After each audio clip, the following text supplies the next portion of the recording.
If you want the sound of history to stay with you, the kind of stories where a single weapon changes a battlefield, subscribe now and ring the bell.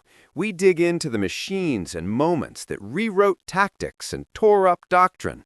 Stay with us. January 26th, 1945. Holzwer, France. Snow drifts across a burning tank destroyer. The air is filled with the smell of cordite and scorched oil. And standing atop that wreck, half consumed by fire, is a lone American officer. His uniform is torn, his face blackened with soot. The Germans below believe they are advancing on a broken defense. What they do not know is that the defense is about to become legend. The officer's name? Audie Murphy. His weapon, one that soldiers on both sides would come to fear, the Browning M2 .50 caliber machine gun. The birth of Ma Deuce. The story begins decades earlier, long before the snows of Alsace. In 1918, John Moses Browning, America's quiet titan of gun design, sat in his workshop, staring at a piece of steel the size of a loaf of bread. He'd already gifted the world the M1911 pistol and the Browning automatic rifle. But now he wanted something different, something capable of punching through the metal hides of tanks and aircraft alike.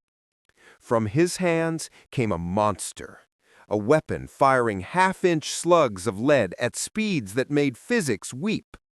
It was not delicate. It was not beautiful, but it was dependable, rugged, and possessed of one terrifying virtue. It always worked.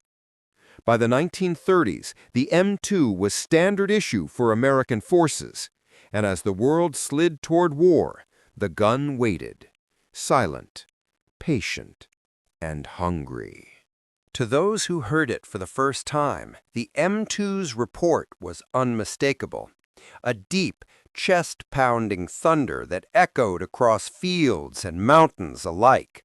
Each shot carried more than 12,000 foot-pounds of energy, enough to smash concrete, shred vehicles, and make steel scream. In North Africa, German panzer grenadiers first met this voice of doom. Their half-tracks and trucks, designed for speed and mobility, became coffins when ambushed by American convoys bristling with 50s. And unlike other armies, the Americans mounted the M2 everywhere, on jeeps, tanks, boats, aircraft, and even supply trucks. The doctrine was simple. If it moves, mount a 50 on it. If it shoots, feed it. If it jams, well, it won't. By 1943, the weapon had earned a nickname whispered with equal parts affection and fear: Ma Deuce. June 6, 1944. Normandy. The beachhead is chaos, a living nightmare of smoke, shrapnel, and screams. German bunkers rake the sand with MG-42 fire, cutting down waves of men. And then a different rhythm joins the cacophony, a deeper voice. From the landing craft's pinto mounts, the M2s open up, hammering the embrasures. Concrete chips explode, machine gun nests go silent. American infantry dash forward through the maelstrom. As the campaign moves inland, the .50 becomes both shield and sword. Infantry rely on it for covering fire. Tankers use it to rip through upper floors and sniper nests. One burst through a window, and a building ceases to be a fortress. It becomes rubble. To German defenders who'd grown used to rifle and light MG fire, the .50 was something new. A weapon that could reach through walls, through cover, and through the will to fight. Above Europe, another war rages. The 8th Air Force begins its daylight bombing campaign over the Reich. Hundreds of B-17 flying fortresses thunder eastward, their aluminum skins gleaming like scales of a great dragon. Each bomber carries 13 M2s, mounted in turrets, waist windows, and tail cones. In the sky, those guns form a living constellation of death. When German fighters dive in, they are met by walls of intersecting tracers, streams of light that seem to dance in slow motion before tearing wings and fuselages apart. An entire formation of 36 bombers can throw out over 7,000 rounds a minute. The Luftwaffe calls it die fliegende Festung for a reason, the flying fortress. In those desperate battles, the Browning .50 becomes more than a weapon. It becomes armor made of fire. Back on the ground, the effect on morale is brutal. German infantrymen write in their diaries, "The Americans have too many of these heavy guns. They fire into everything. The ground shakes." To face Ma-Deuce was to fight not only steel, but sound itself. The rhythm of its fire, slow enough to count, powerful enough to feel, got inside the human mind.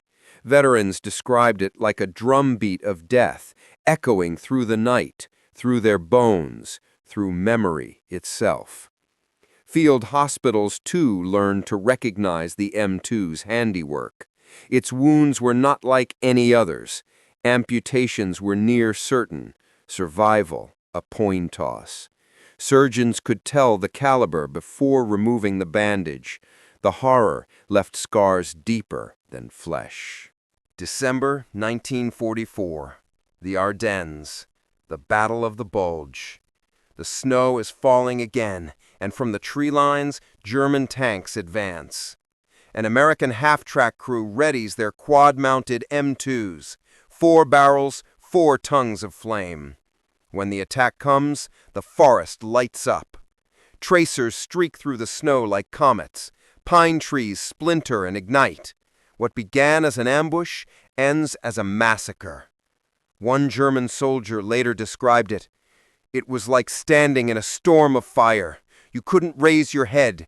The air was burning." The M16 half-track, nicknamed the Meat Chopper, became both anti-air and anti-everything. Entire infantry waves vanished in seconds under its fire. To the men behind its guns, it was just another day at the trigger. To those in front, it was apocalypse. Behind all of this thunder lay the one advantage the Axis could never match: production. By 1944, the U.S. had built more than 2 million Browning 50s.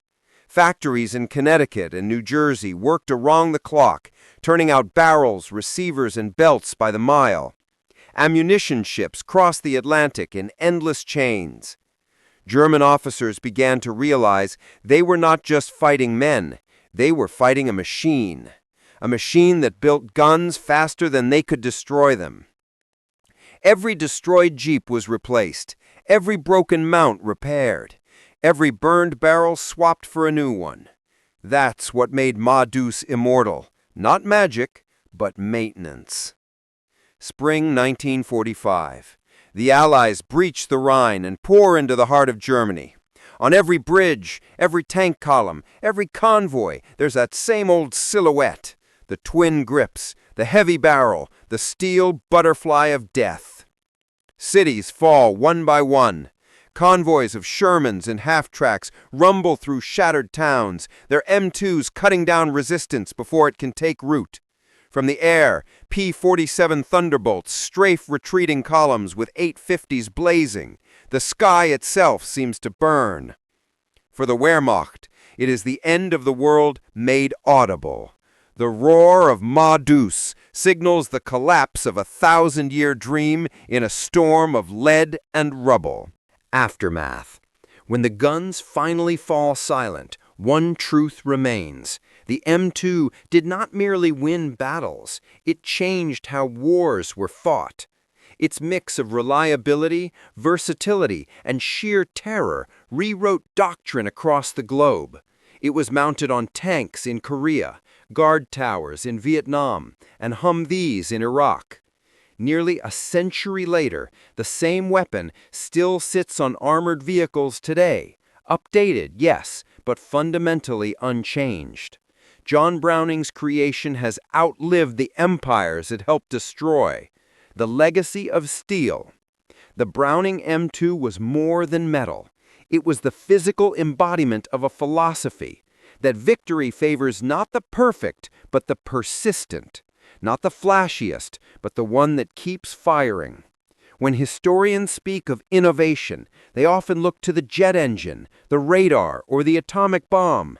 But on countless battlefields, from North Africa to the hedgerows of Normandy, it was a gun, built in American factories by the millions, that spoke the loudest truth of all. In war, simplicity is power, reliability is victory, and sometimes one gun can shape the world. Because when Madhu spoke, the world listened. If you enjoyed this story, help us keep these memories alive. Subscribe to WW2 Era Stories for more journeys through history's darkest and most defining hours, where every weapon tells a story, and every story still echoes.